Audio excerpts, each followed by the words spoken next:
Just the cap K. Yes, sir. Okay, wonderful. Whenever you're ready. Yes, sir.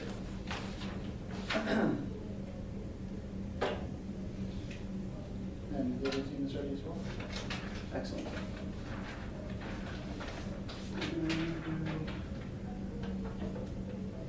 Okay. The permutation can't solve. Our evidence indicates that the politics of the affirmative necessarily trade off with the success of the alternative. 2. The permutation prevents actual change. Liberatory politics can't work in combination. Done. 98. He says, quote, mystify the ways in which the totalizing structures persist. Impossible. The cognitive mapping that must be the point of departure for any practice of resistance remains in the domain of those who manage the capitalist world economy.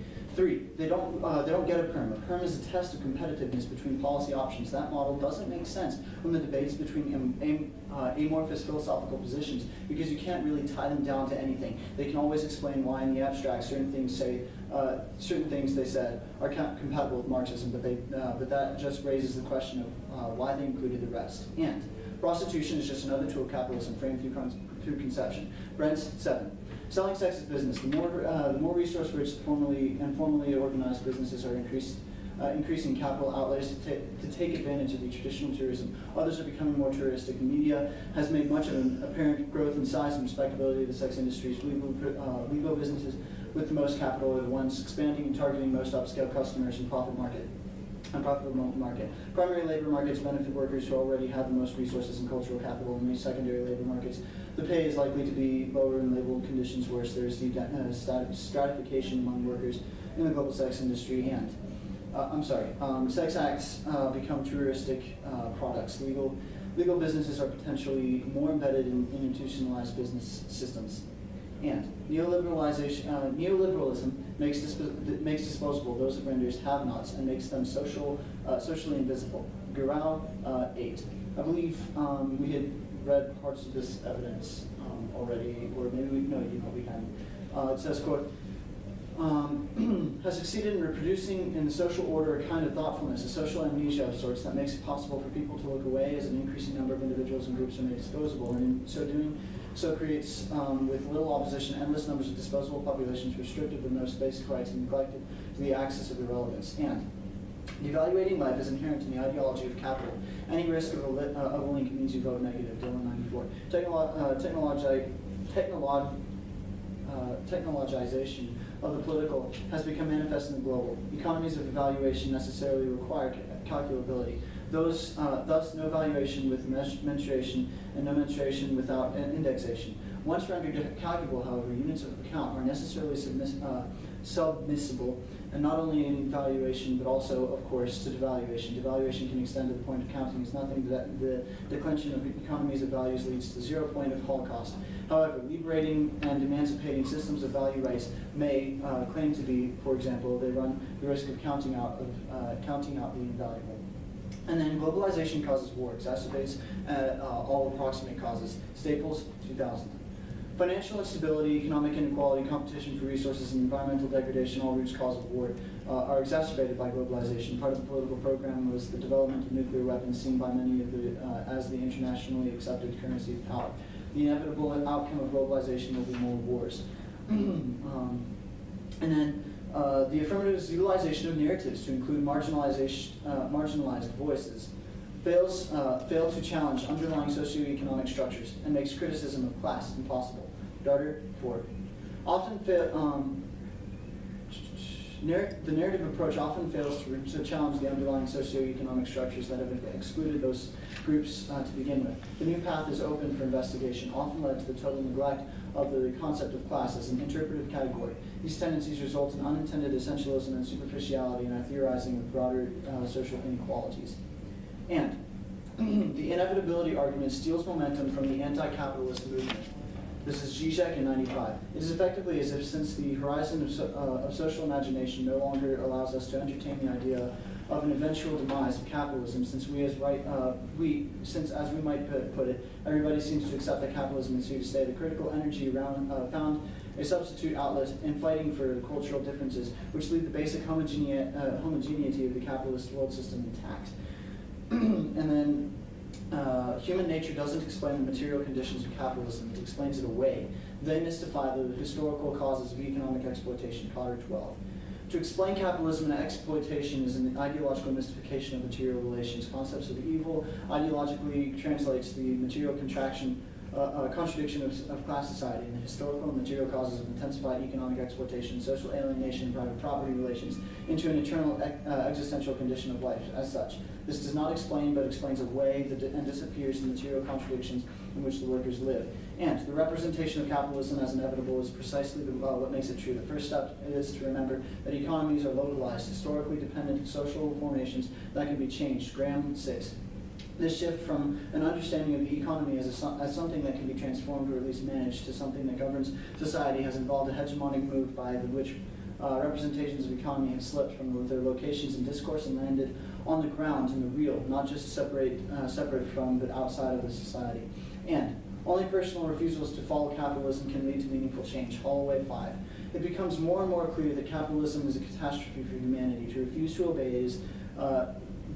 obey is to break the command of capital. The question for us then is, how do we multiply and expand these refusals, these cracks in the texture of domination? Therefore, when we analyze the alternative that the negative team is proposing, we see an alternative that provides for rejection of the system and ultimately the solvency of the decline of the capitalist system into complete and utter annihilation and a devaluance of society. When you look at society, individuals analyze individuals on a hierarchy that is vertical. They see some as on the upper side of the ladder and some on the lower side of the ladder, and because of this devaluation, they create wars and they create violence. Now we look at this, and if we remove capitalism, as I've drawn links in the past, I'd like to extend the pieces of evidence which suggest the links, which are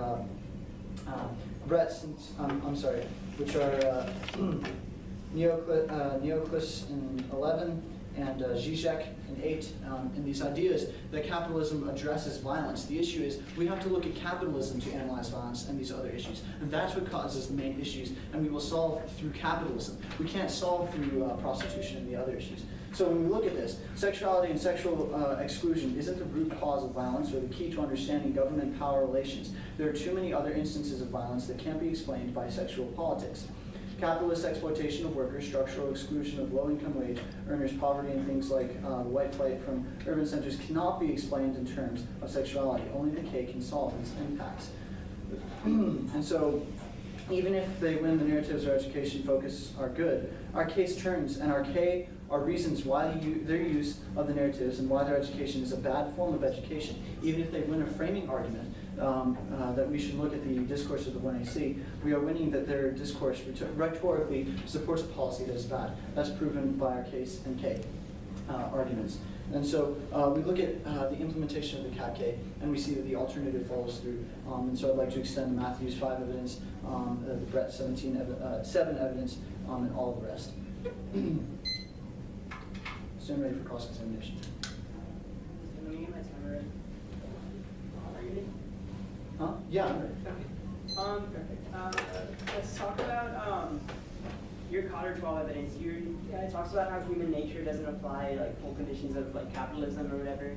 So how does like human nature not completely like explain capitalism?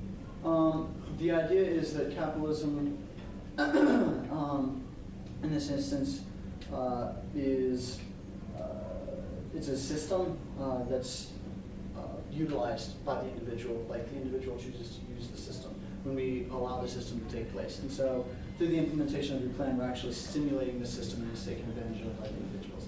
If we reject the system. Right. But how does human nature not apply the full conditions of capitalism? How is it like, how is capitalism not inevitable? Basically, how is it not human nature? Right, well the idea here is that you can avoid any kind of politics system by fighting against it, by Zizek evidence. Right, but like, all right, so historically speaking, with regards to human nature, like humans have thought in the mentality of like the us versus them, like just there's like always like dominance-seeking behavior, even in like the wild, like there's always the alpha of the pack or whatever. Right. Like, okay, so how is like capitalism not human nature? The alpha in the pack has to do with well, the issue is that an ideology that this ideology translates material contradiction. Right, that's fine. You talk about how only personal refusals to follow capitalism can lead to like meaningful change. That's correct. Is that correct? Yeah, the idea of, wait, say that again? Yeah, that was your hollow, the hollow evidence. Yeah, like, all right. So why do only personal refusal of capitalism like follow? Like, how does that actually lead to meaningful change? Oh, well, just as you refuse in a normal political system, All right, you how do change the you, ballot. fine, how do you all refuse all instances of capitalism? Well, that's an epistemological lynch, just like you're suggesting we change our pedagogy in order Right, how to do you view. personally? It's the same kind of system that you're providing for, which is changing the pedagogy, Right. changing the But how do you pathology. personally reject capitalism? It's a rejection of capitalism on the individual level. It's people rejecting the That's fine. system. All right, why can't the perm solve? The issue is that your system is inherently capitalist. You're trying to. Why can't we institute- attempt to do something good and then change the way we do things? Because what you're attempting to do stimulates the system. You can't say, oh, I'm going to institute So, like, capitalism. what can you and tell me reject about capitalism. thousands of people who are just being like oppressed and like marginalized, like not included in policy discussion? Like, what about them? Do they not One matter? is you can't create a new industry without it being What? capitalist. Also, what's your alternative to capitalism? Like, okay, when we reject capitalism, then what happens? Yeah, a rejection of capitalism allows us to No, then what happens reanalyze. after? Right, it allows us to reanalyze the system And then and what will- create a system that manages What system? equality. It can be any system, including. Any system? Are you ready for the one another? Actually, I'm gonna take a